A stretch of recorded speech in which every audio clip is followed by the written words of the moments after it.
I guess it is recording. So, an update. Alex and I were riding in a real bad storm. Rainstorm came in, and I didn't want to get wet, even though I did get wet already. But I got underneath the drive-through in a bank here. Let me see if that lens might be soaked. Probably is. I'll try to clean it up a little bit with my shirt here. That helps. And I did put a little piece of tape right here where the plug-in for the mic goes. So I'm hoping once you put that little, I just cut a little slit on that tape where the little exposes the connector for the jack, and I know it keeps the dust out. This is the first time I'm going to find out whether it keeps the rain out. So I guess my bike needed a wash anyway. So I'm a little wet, but not too bad. I'm glad I have these. I got this box here at the Apache Rugged Mobility box. It's waterproof, and I keep my tools and stuff in there. So I was able to put my cell phone, my wallet, and the remote control for the garage door opener. I got it all in there, so I know it's going to be nice and dry. So that's good. The only thing I have in my pocket is pretty much some keys and stuff. That's basically it. So it looks like it's starting to let up a little bit. I am hoping to get out of here soon. And there was a car here. Actually, there were 3 cars here when I got here.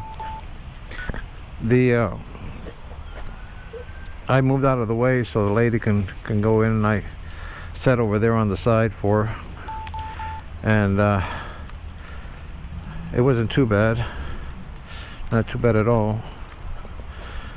So now I'm just waiting for it to stop, and it's almost done. Enough to me. I'm only a couple of miles from the house. Here's the clouds up there. Let me walk over here this way and see exactly where we're at.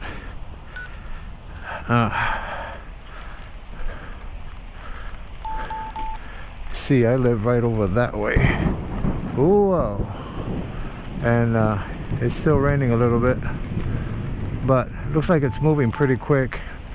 It might not be that long before I can get out of here. Oh, meanwhile, I might have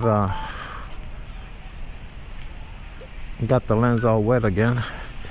And well, definitely the seat is now wet too.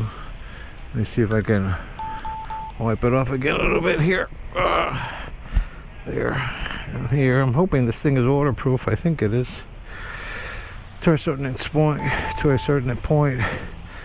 This is a GoPro 8 Black series, and cost me quite a bit, but I was hoping it'll last me a long time.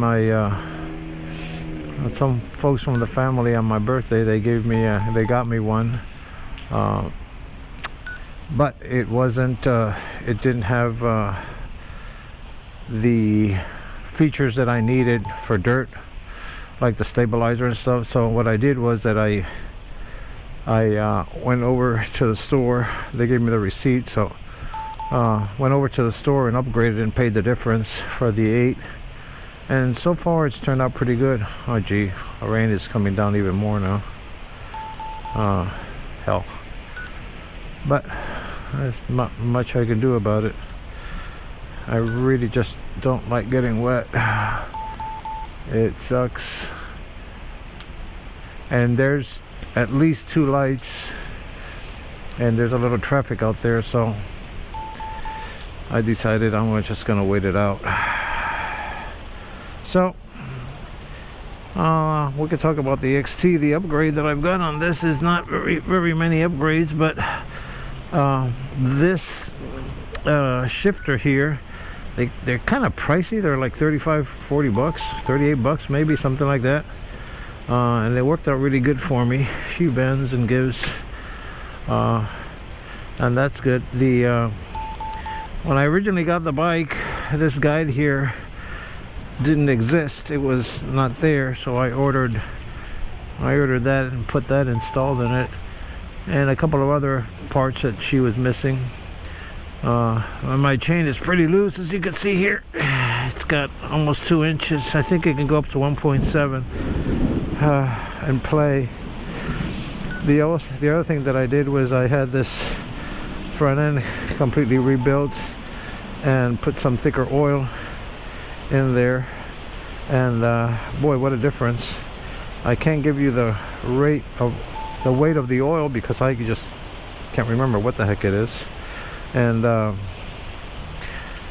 rear shock on this bike, because if you have an XT, you know that they bottom out, but after some consultation with a Sebastian and Sergio over there at Moto Service in Kissimmee, Florida, the 600, he's from Greece. He's a master mechanic, and told me that the 600, which is a much heavier spring, fits right in there. And so we got one that was used in good shape and popped it in there. What a difference in the rear suspension. I'm getting soaked over here. Let me move this bike over a little bit. It's on the other side now. And what a difference in the suspension, my friend. If you do a lot of trail riding or want to take some, smaller jumps, a couple of feet maybe, if that, on one of these XTs, and you're a lot lighter than I am. I'm up to 220, maybe more after this virus, this 225 or so. I've eaten so much, stayed at home, lack of exercise, but what a difference. She's just really, really, really nice. She floats over anything I throw at her. Of course, remember, this is not a motocross bike, it's an enduro bike, but you will feel a definite difference. And you can find the 600s out there all day long. I mean, I see parts on eBay all the time for the 600s,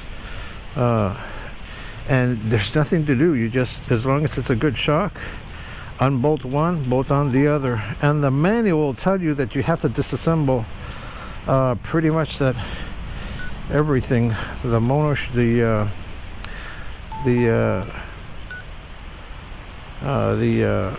rear tire, and you got to take out the seat, and you got to take out the air box. No, they did everything right from the side of the bike, actually. You just right through here, pretty much.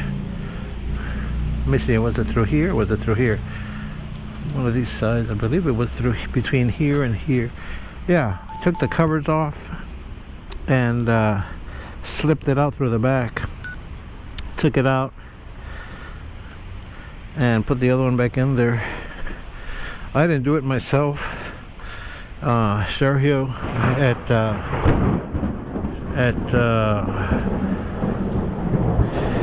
the Moto Service did it for me. It took them maybe 15 minutes or so. I have an oversized, taller tire in the rear. I think that's a 110. So they had to take air out of the tire for that to happen. Even though it is an 18. If you guys need to know exactly what tire I have in the rear, I got it because it was a little bit wider, and I kind of like the extra grip. Right now I can't read it very well, and I won't take my goggles off because I don't want them to get wet in the inside. So, but if someone needs to know exactly what the configuration is, or I can let you know, or the tire size. And then there's some thunder there. My son Alex, he took out the XT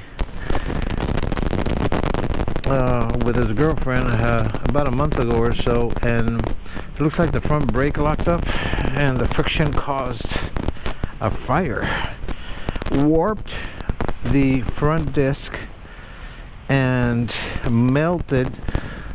The dust cover on it melted.